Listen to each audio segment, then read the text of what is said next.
Hey, what's up guys? Welcome back once again। किताब के पन्नों में छपी कुछ काल्पनिक कहानियां जो हमारे बचपन को और भी मजेदार बना देती है, जिसमें एक कहानी थी टार्ज़न की।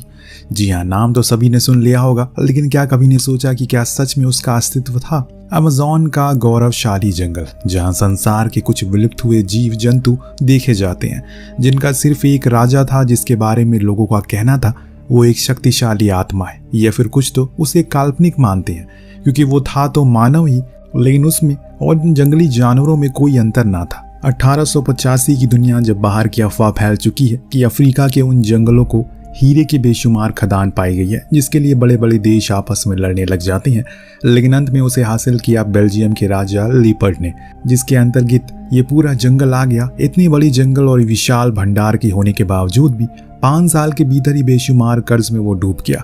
इसीलिए उसने अपने एक दूत लियोन नाम के शख्स को वहां भेजा ताकि वहां रहने वाले मूल निवासियों से वो बात कर सके जो वहीं पले बड़े। ये उमार नाम की एक जगह पर रहते हैं। आदिवासियों के सरदार बाहर आया जिसने इन लोगों पर हमला बोल दिया, जिसमें सब मारे गए, सिर्फ लियोन बच गया क्योंकि वो बेहद ही चालाक था।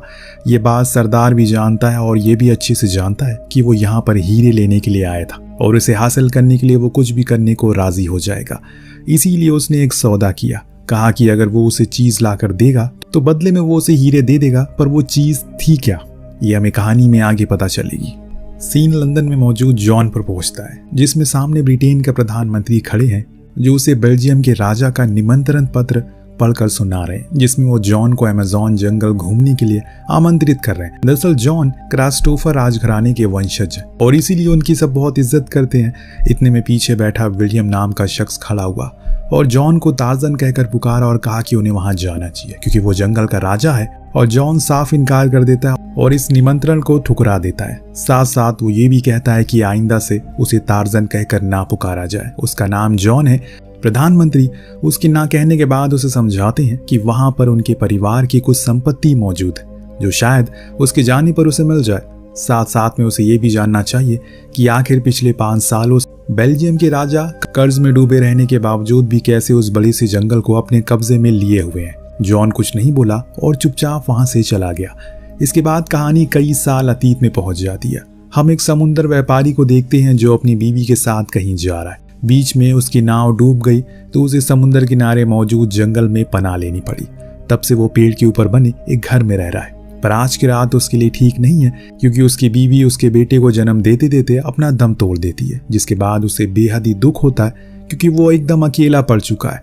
इस अकेलेपन को देख एक रोज उस पर कुछ जंगली गोरिलाज हमला करते हैं और मार कर खत्म कर डालते हैं। लेकिन जब एक माँ गोरिल्ला ऊपर पहुंची तो उसने वहां रखे नन्हे शिशु को देखा। उसके अंदर की ममता जाग गई, इसीलिए उसने बाकियों से उसे बचा लिया, खुद अपने पास अपने सीने से लगाकर छुपा लिया। अब धीरे धीरे करके समय बदलता रहा। वो नवजात शिशु बड़ा होता गया, समय के साथ जंगल की चीजों को और बेहतर तरीके से समझने लगा। लेकिन कई बार ऐसा होता है कि उसे कुछ जानवरों से खतरा होता है, तभी उसकी माँ यानी कि वो माँ गोरिल्ला उसकी रक्षा करती है। कहानी एक बार फिर से आज के समय में आती है जहां हम मारिया को देखते हैं जो कि जॉन की पत्नी है।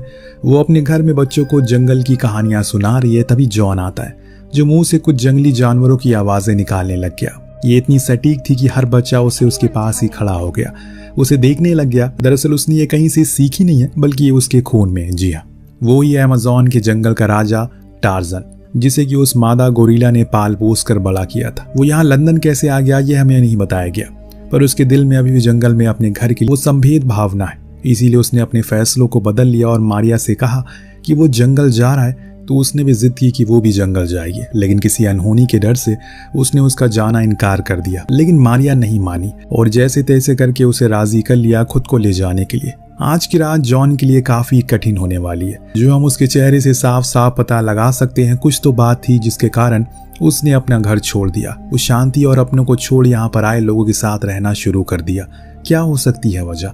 अगले दिन ये लोग अपने सफर को शुरू करते हैं, धीरे धीरे करके आगे बढ़ते रहते हैं। बीच बीच में इन्हें कुछ जानवर मिले, कुछ फूल पौधे दिखे जो बाकी दुनिया में देखे नहीं जाते। ऐसे ही बीच रास्ते में जॉन को कुछ शेरनियां दिखी, जिसे देख मारिया और विलियम को लगा कि उन्हें मार डालेंगी, पर वो तो जॉन को ऐसे लिपट गई जैसे मानो उनका सदियों पुराना साथी वापस मिल गया हो। अगर कहें तो यही हकीकत ही है, जॉन तो उन्हीं के परिवार का हिस्सा रहा है। सीन आगे बढ़ता है। ये लोग वहीं एक कबीले के पास पहुंचे जहां पर पहले मारिया के पिता यहाँ के लोगों को दुनियावी हकीकत और चीज़ों से रूबरू कराते थे। उन्हें एक अच्छा इंसान बनाने के लिए कुछ ज़रूरी चीज़ों को समझाते और पढ़ाया करते थे। इस वजह से मारिया का भी बचपन इन्हीं जंगलों में बीता था। यानी कि जॉन और मारिया दोनों ही यहाँ की मिट्टी से जुड़े हुए। वो लोग जब इन्हें देखते हैं तो इनका खुले दिल से स्वागत करते हैं, क्योंकि आज अरसों बाद वो वापस यहाँ आए थे। वहीं दूसरी ओर हम लियोन को देखते हैं जो बैंक मैनेजर के पास गया है। उसे एक हीरा दिखाते हुए कहा कि अब बस जल्दी उसके जैसे उसके पास और होने वाले, क्योंकि मैं जल्दी ही टार्जन को मुगाम्बो के हवाले करने वाला हूँ। यानी कि ये सब एक षड्यंत्र रचा गया था उसके हवाले से, ताकि वो टार्जन को उस कबीले के सरदार को सौंप दे और बदले में उसे हीरा मिल जाए जिससे वो सबसे अमीर बन जाए। बैंक मैनेजर के चेहरे से हम साफ पता लगा सकते हैं वो इस घिनौनी हरकत से कुछ खास खुश नहीं था। खैर उसी रात हुई, पूरा समा बन गया। सब लोग आपस में बैठकर खूब बातें करते हैं, उन पुराने किस्सों को आपस में बांटते हैं। जैसे कि मारिया ने बताया कि जब जॉन छोटा था तो यहाँ के कुछ आदिवासी लोग बताते थे उसमें और शैतानियों में कोई फर्क नहीं था। उसमें और शैतानों में कोई फर्क नहीं था, क्योंकि दोनों ही एक जैसे थे। टार्जन इतना तेज और चतुर था, उसे कोई जीत नहीं पाता था। यही गुण उसे एक विशाल जंगल का राजा बनाता है। और तब किसी ने पूछा उन दोनों की मुलाकात कैसे हुई।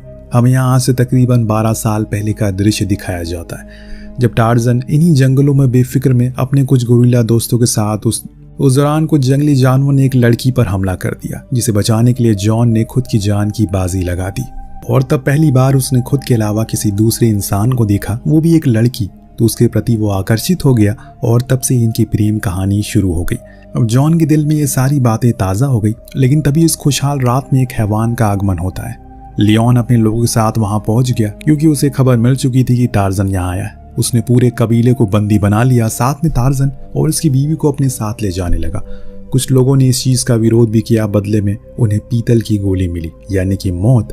लेकिन अंत में विलियम की बहादुरी की वजह से जॉन को वो नहीं ले जा सके, पर हाँ, मारिया इनकी आंखों से दूर हो गई।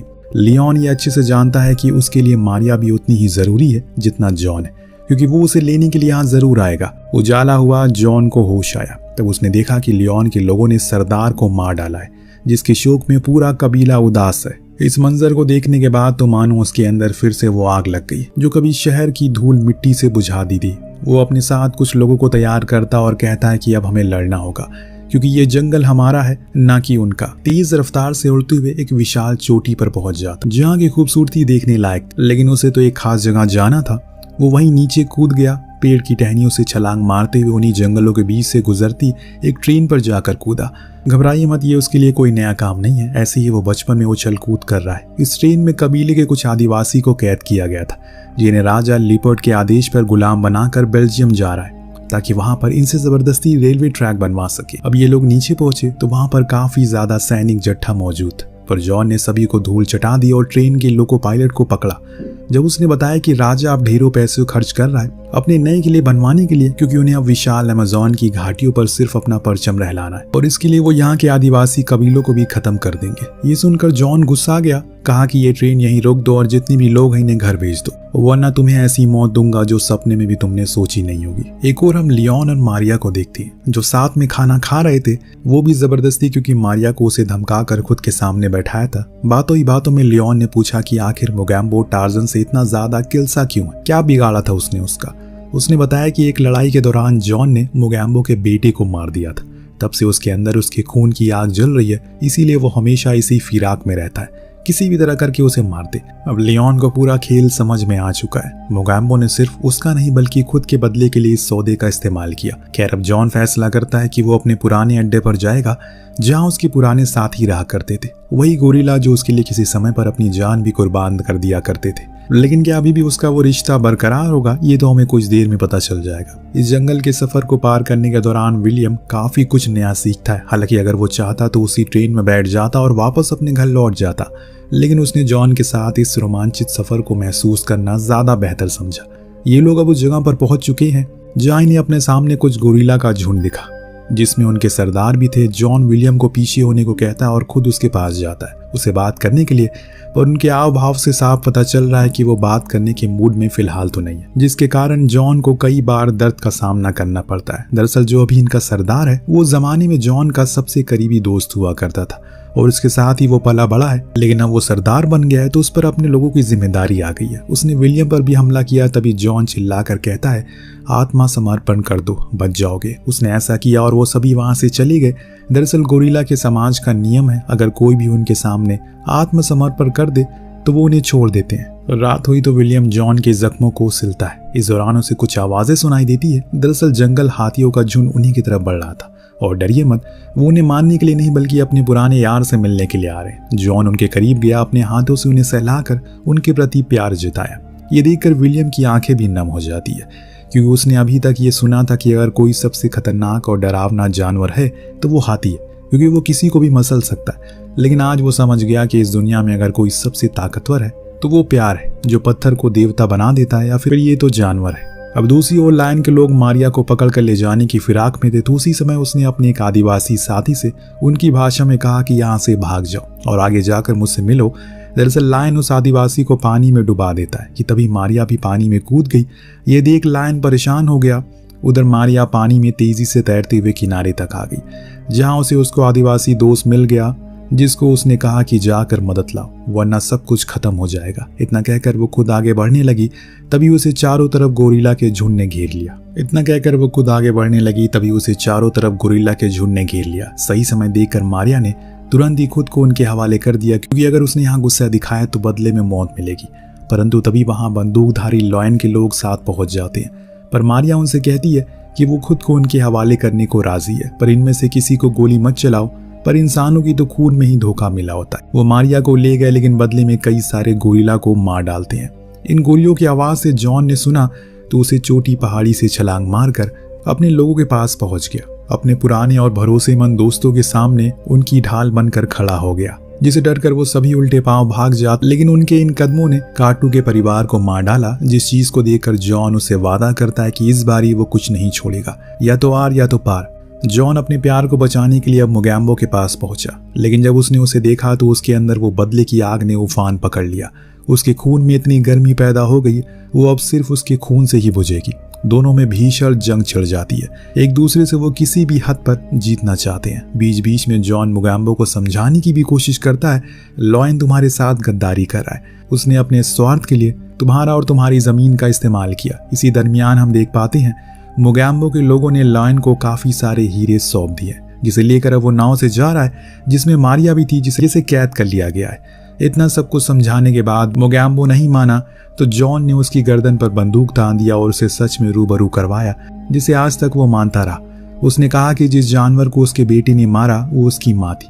किसी भी बच्चे की माँ को अगर मारोगे तो वो बच्चा उसे खत्म कर देगा, और यही मैंने तुम्हारे बेटे के साथ किया। पर अभी भी मोगैम्बो मानने को राजी नहीं था। उसका कहना था कि उस समय उसका बेटा नादान था, वो उसे समझा भी सकता था, पर उसने उसे गलत तरीका अपनाया, इसीलिए अब खून के बदले खून बहेगा। पर दोस्तों अभी वहां पर दौड़ते हुए आकुट आ जाता है, जिसकी दहाड़ की गूंज ये कह रही थी कि आज भी वो अपने भाई के लिए मर मिटने को तैयार है।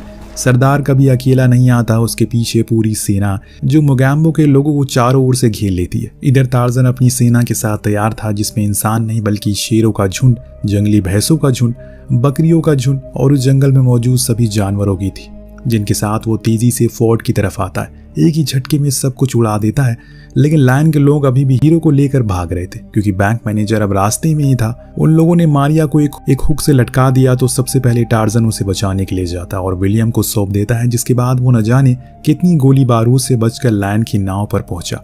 उन हीरो को डब्बों को ठिकाने लगा, पर तभी वहां लायन आ गया, जो उसके गले में एक फंडा डालकर उसे फंसा देता है। पर जॉन के लिए उसे छुटकारा पाना बाएं हाथ का खेल था। उसने उल्टा लायन को ही पानी में धक्का दे दिया। फिर मगरमच्छों की आवाज निकालकर उन्हें बुला लिया, जिन्होंने अपने अपने रात के खाने के लिए लायन को आपस में बांट लिया। फोर्ट की ऐसी दशा देखकर बैंक मैनेजर बीच रास्ते से ही लौट जाता है, क्योंकि अगर वो वहां गया तो हीरे नहीं, मौत जरूर मिलेगी उसे। अब कॉन्गो जंगल में वापस से आदिवासियों का कब्जा हो गया है, और ये सब सिर्फ कुछ एकता से हुआ है। पहले वो सभी अलग अलग कस्बों में बटे थे, इसीलिए उन्हें गुलाम बना लिया गया था। लेकिन जब वो एक हो गए तो उन्होंने अंग्रेजों को ही धक्का मार कर भगा दिया। इसी को यूनिटी कहते हैं, और इसी से आजादी भी मिलती है। मारिया को अपना जॉन यानी कि जंगल का राजा वापस मिल चुका है। कुछ समय के बाद उन्हें एक बेटी भी होती है, जिसका नाम वो ऐना रखते हैं, जो अब इस जंगल पर राज करेगी अपने पिता की तरह। विलियम वापस लंदन आकर राजा लिपर्ट साजिशों का पर्दाफाश कर देता है कि कैसे वो वहाँ के आदिवासी को गुलाम बनाकर उनका हक की चीजों को हथिया रहे थे। ये जानने पर सभी देशों ने मिलकर उसे जेल में डलवा दी। उसके साथ ये कहानी यहीं पर अंत हो जाती है।